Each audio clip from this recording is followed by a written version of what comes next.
evening, ladies and gentlemen. Welcome to the English news from Djibouti channels. Here are the top titles of our edition tonight. The headlines are: on national news, young Djiboutian, a promising future in robotics. On continental news, Trump will prohibit aromatized electronic cigarette in the United States. Welcome if you join us. The minister welcomed the ambassador and wishes him very success in her missions in our country. In this regard, the minister of the budget stressed that the two countries enjoy good cooperation in the various areas.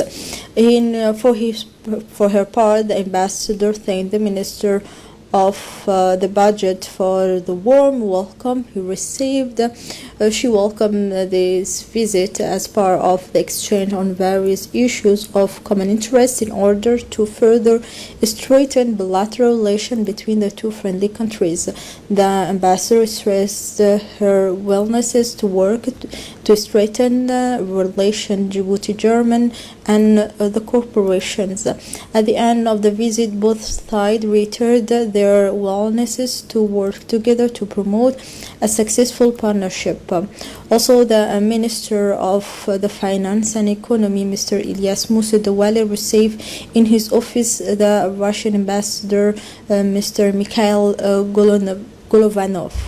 The ambassador thanked the minister for his warm welcome. At the end of the visit, discussions focused on strengthening bilateral relations between the two countries.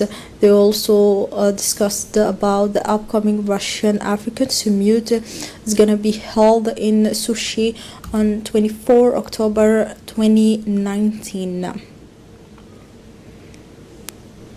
After 5 days of working visit to Djibouti, the children's rights ombudsman of the Republic of Mauritius, Mrs. Rita, held a series of meetings today.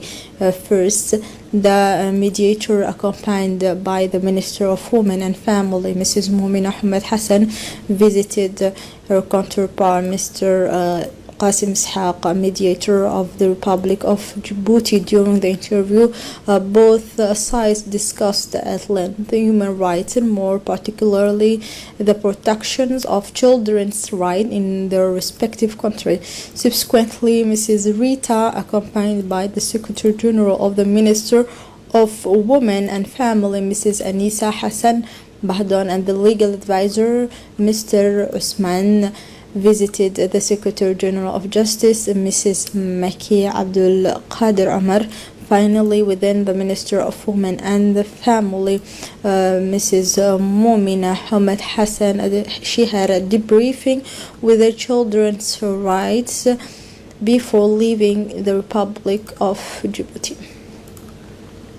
The Minister of Health has organized training for chief medical officers and departmental manager on the issue of the application of web-based data management platform, commonly referred to the DHIS2 or District Health Information Software.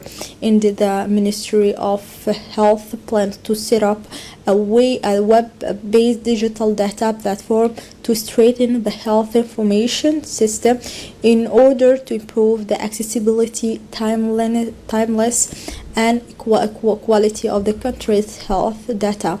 This series of cascade training will eventually reach more than 500 health data managers in order to generalize and make operational this new platform at all levels of the health pyramids of a facilitated, rational and efficient management of the country's health data.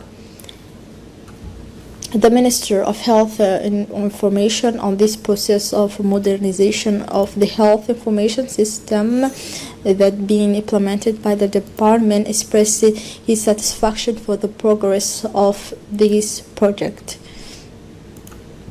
The Red Crescent celebrate World First Aid Day on Saturday with the theme of combating inclusion through first aid.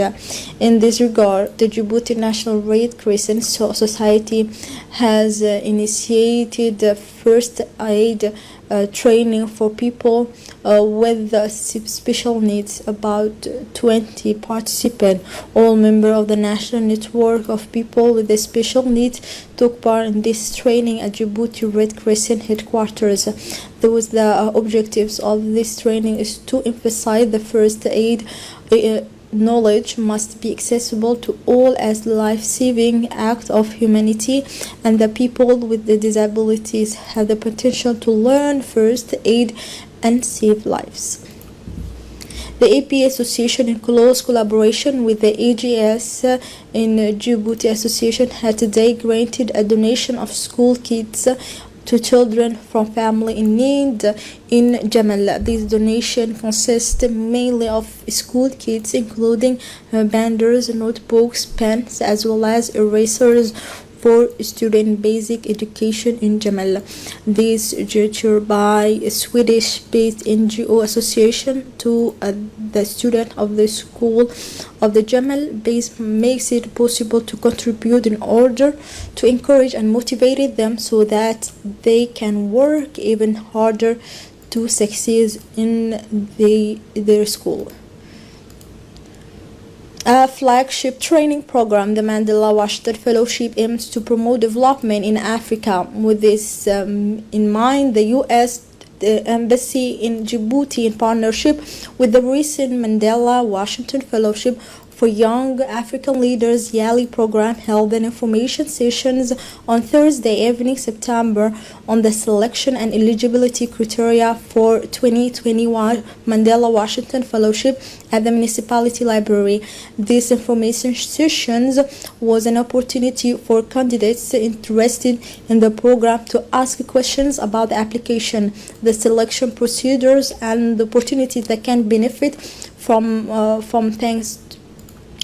They can benefit from it thanks to President Barack Obama's initiative, former President of the United States. This scholarship is a way to stimulate young African leaders to develop their leadership skills and to promote development in their home countries. Gazira was the one of participant of the program. She expressed her satisfactions about the program. For more, let's follow what she said. Today we will talk about robotics and notion.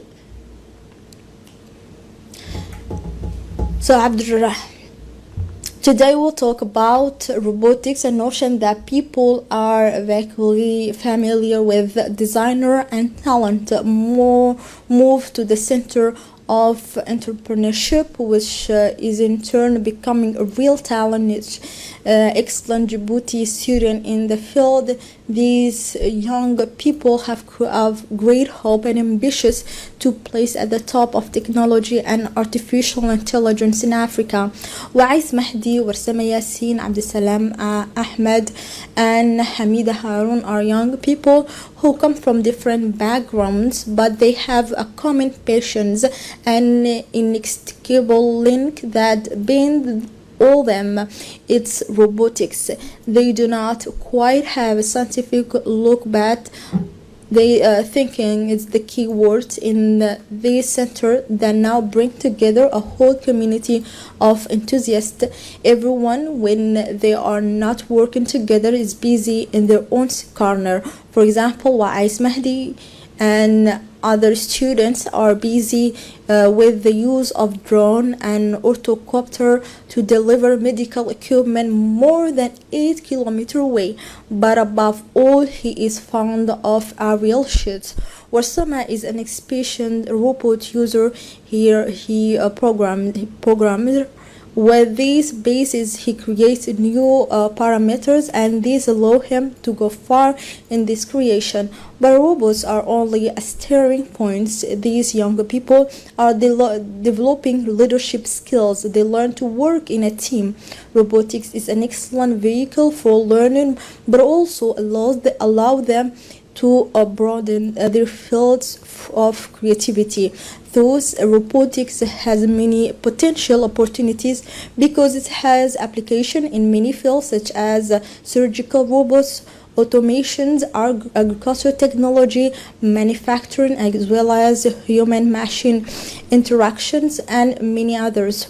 While they were still science fiction just a few decades ago, robots are now part of our reality. Today, the world of technology and robotics is more and more developed, and Djibouti is not to be outdone in the face of these grandiose advances. And now let's move on regional news, where Abdullah Hamdouk met the South Sudanese President Salva Kiir on Thursday. He said he wanted to establish a very special and strategic relationship with the Southern Sudan. The two leaders discussed and resolve issues since the signing of peace agreement in 2005. This agreement ended several decades of war and led Southern Sudan to independence in 2011. The demarcations of border, the trade relation in particular around the use of northern infrastructure for the export of South Sudanese oil, and the freedom of movement of people are the point of contentions. Here we arrive at the end of this news edition. Thank you for watching us. Goodbye and have a good night.